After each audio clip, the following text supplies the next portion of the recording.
Hey everyone, today we're going to be making a very simple wallet. It's just going to be a card wallet with a little easy access pocket in the back. So I have a pre-made pattern here, which a lot of the patterns that I make now, most of them are based on previous patterns that I have. So I have pretty good tolerances for cards and cash and things like that. So I'm not remeasuring a whole lot. I kind of just use old pattern pieces and piece it together. If I do need to, I can adjust larger or smaller, especially for card pockets, but normally it's not too big of an issue. So starting off here, we're going to get a straight edge. So I am going to grab my square. I'm going to try to give us as much room as we can here. So I think I'm going to go around here. So then all I'm going to do is cut. That doesn't really matter as much up top because that's not part of where my square is going to be. So we got that. We got that. Sometimes if you might need to cut this a little bit. It's going to end up getting sanded off anyway later on when we get everything glued. But with soft temper leather like this is some Horween Derby in English tan.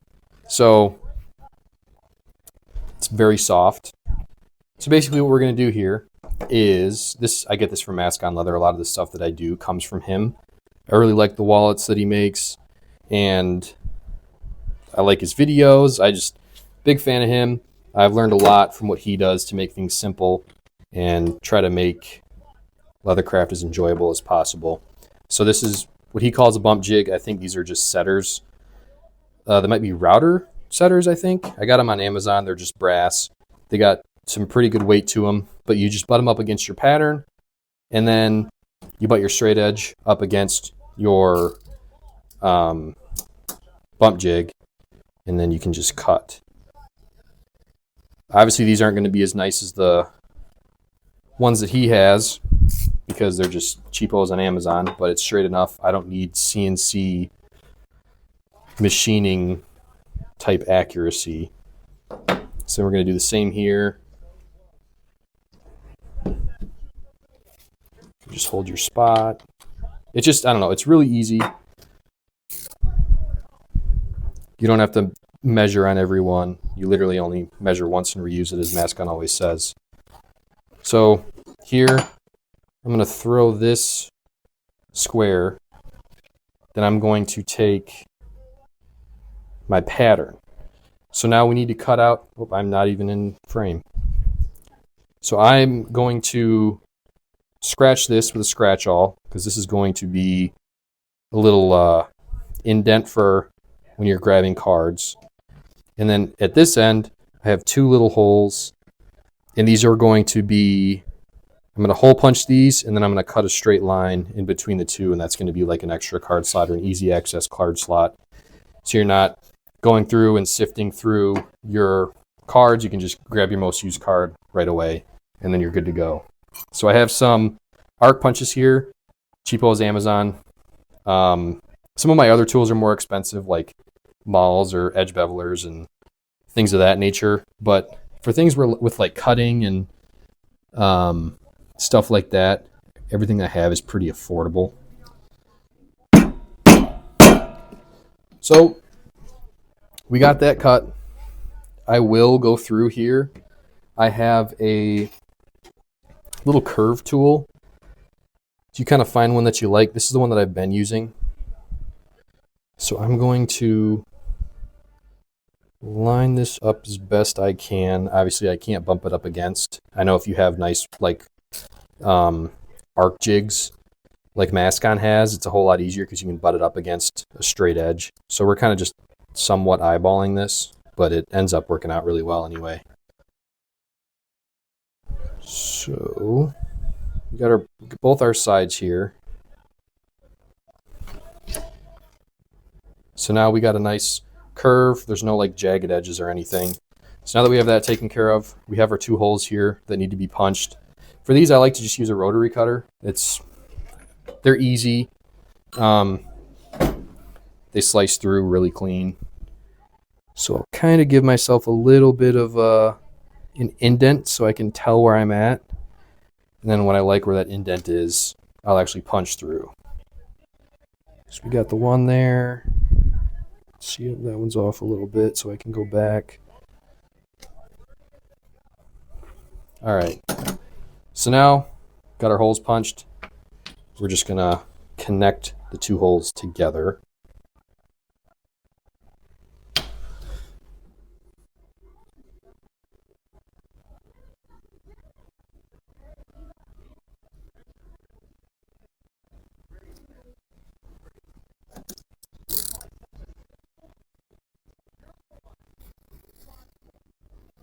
You want to be careful too that you don't go through too far. So most of the time I'll end up being short here. I'll just come back from the other side and finish that cut. Because the main reason we're doing these holes is so we don't have a cut here that wants to start tearing. Now that these holes have been punched out, that's not going to happen at all. So now that that's out of the way, we're going to do some edge work before gluing. So let's clean up our space a little bit. I've started to try to do this as I go, so I'm not cleaning up a bunch of stuff that's all over the place at the end. So we shouldn't need any of these straight edges anymore. Those can go out of the way. We do not need our little angle tool. So I have Palo Santo edge beveler here. This is a 0 plus. Really all you do here, I'm sure everybody knows what an edge beveler is. So I'm just going to take these off. It is a little more difficult when you have soft leather like this, but as long as your edge bevelers are sharp, it should be able to just slice right through. Sometimes too, I try to give it a little tension because it'll want to pull on you.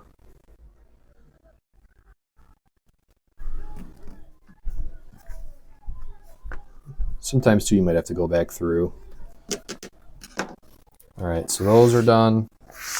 Now we're going to want to go in and get this little card slot. I'm just going to grab one of these scrap pieces from what we cut to raise one side, and then that'll make it easier to bevel. So we'll do this side here, and then this side here.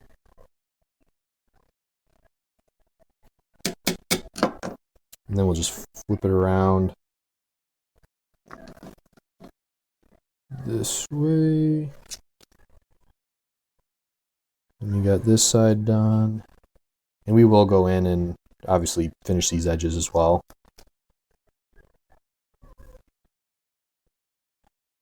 Oop.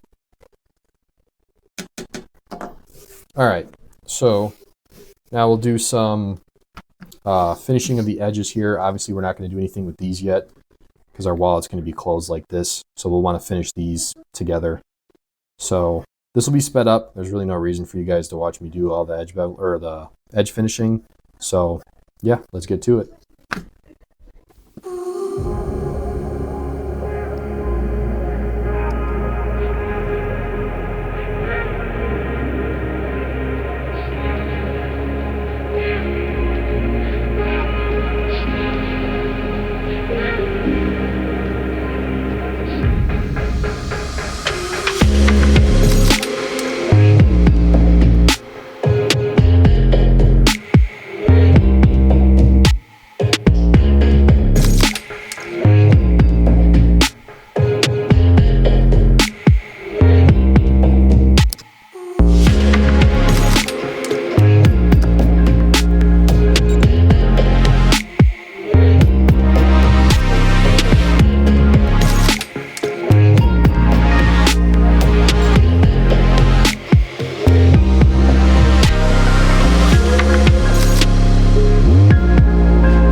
So now I'm going to line these up. And then I just have a cheap little hammer here.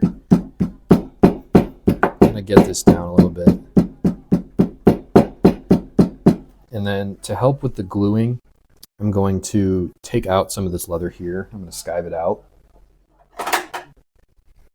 And then that just makes it easier. It's not going to be like a loop at the end.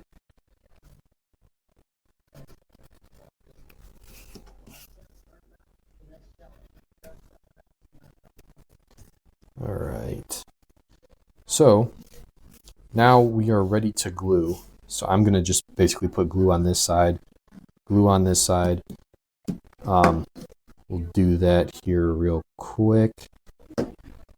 So I just have some glue spreaders and then some leather adhesive. This is from Siwa. Tokonol is also from Siwa, which is what I use to burnish edges. So let's get this on here. We'll speed this up.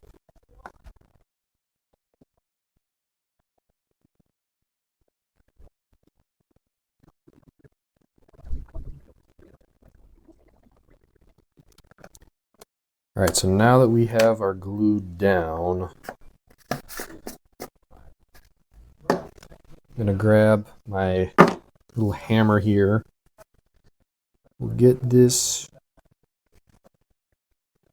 all lined up. All right, so we should be good there. So I'm just gonna hold this, press this down, and try to knock these together. But then to make sure we have a good hold, I just have some binder clips. I know a lot of people say don't use binder clips, but after you're done finishing the wallet and everything, there's really never any lines or indentations from the binder clips. They kind of just work themselves out, especially in a leather like this that's really oily.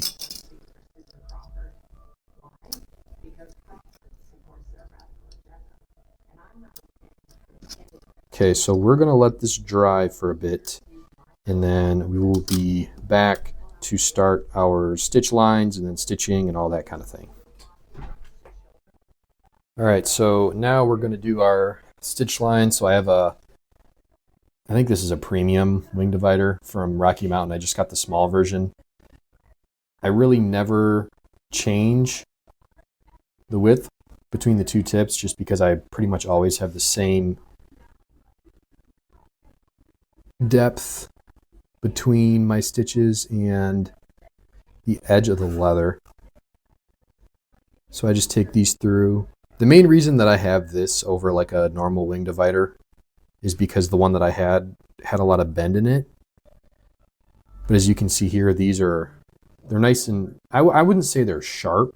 The tips are sharp, but it's a lot easier getting little indentations so I know where to line up my stitching chisels.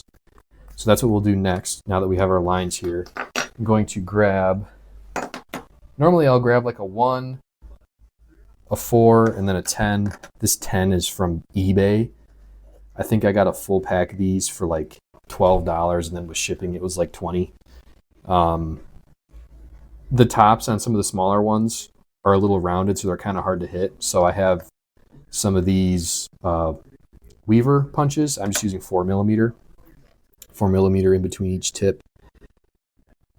So really all I'm doing here, I just want to get a little indentation, make sure that everything lines up correctly, and then we'll go through and punch. So looking good so far. And then here, we're going to be pretty close to the edge. I'm going to hold off on that. We'll probably end up... also, yeah, don't do that. You don't want to scratch your leather up. Luckily, with something like this it's got a lot of oils in it, you can pretty much just rub your finger on it. It'll pull the oils back up, and I mean, it's pretty much gone.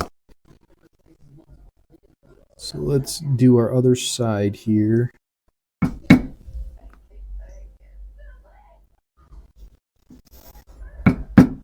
Obviously, you want to use some of the previous holes that you've notched in there to get make sure you're straight, get everything good there.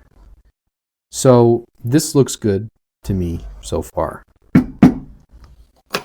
I'm going to, the hole punch with the 1 is going to be up a little higher.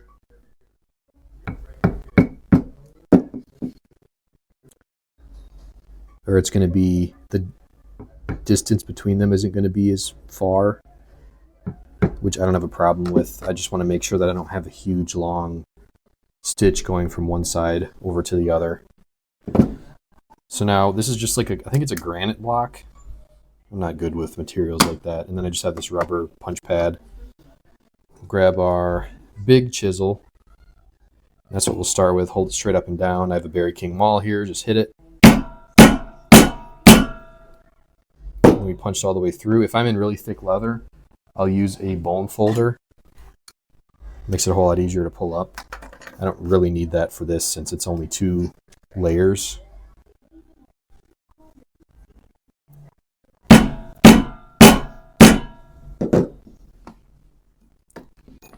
And then towards the end here, might as well do a 4. We don't need that whole thing. Alright, then we'll do our 1 punch. We'll say it's a little bit hard from this angle to make sure I'm going straight up and down. Okay, so we're good there. Let's get our other side.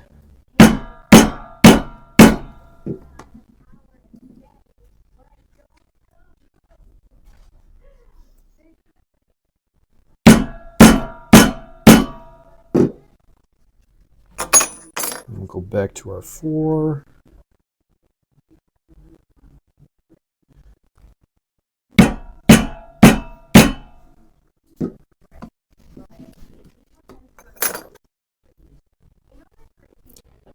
Try to come back this way a little bit. This one's off just a smidge. All right. So then we can see our holes on the back side.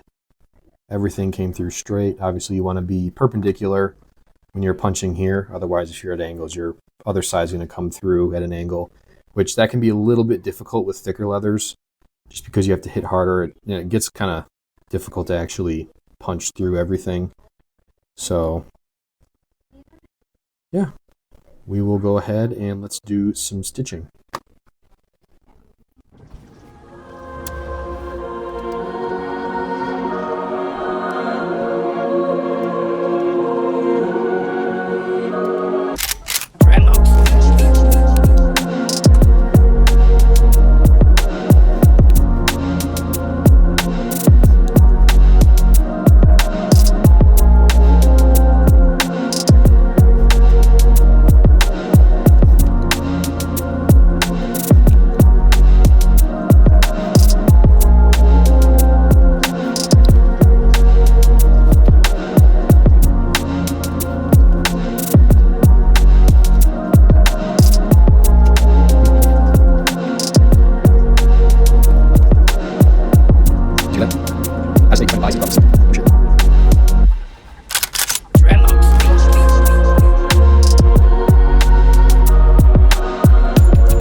All right, so to make things easy, I'm going to use this little off-brand Dremel.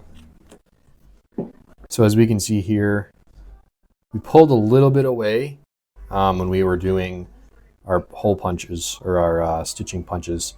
So in order to speed this up, I'm going to use this Dremel here. It's just got, I think this is 600. Shouldn't take too long. Knock this down a little bit. Then we'll hit it with, this is 1500, but we'll hit it probably with 1000 and 1500. So yeah, let's get started.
All right, so now that we've got some flush edges and sanded down edges, I decided just to go with the 1500.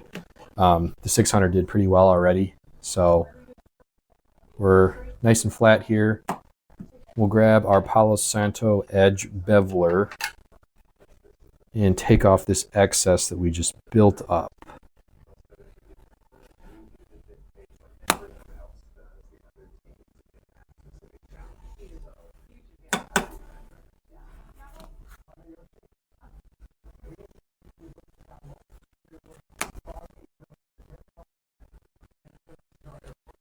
All right, easy enough. So pretty much all we have left now is to finish the edges, and then we're going to put my little logo down here. It's also a cheap logo on Amazon. I haven't gone too crazy with a lot of this stuff yet. So obviously you'll see what this is. It's just little mountains with porter leather on it. So I will just line this up towards the bottom here. I have to hit it pretty hard, so let's do it.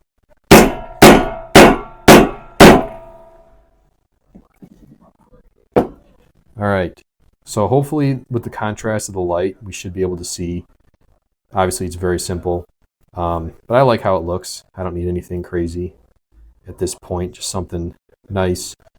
So yeah, now we're going to go through, we're going to finish these edges, hit it with some Tokonole and burnish.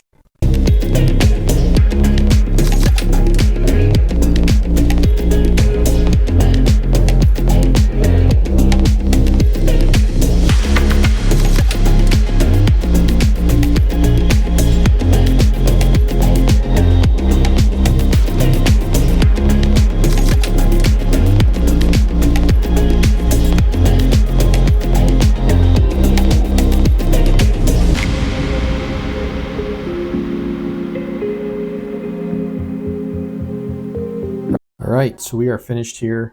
Very simple. You don't need all the tools that I used. A lot of these can be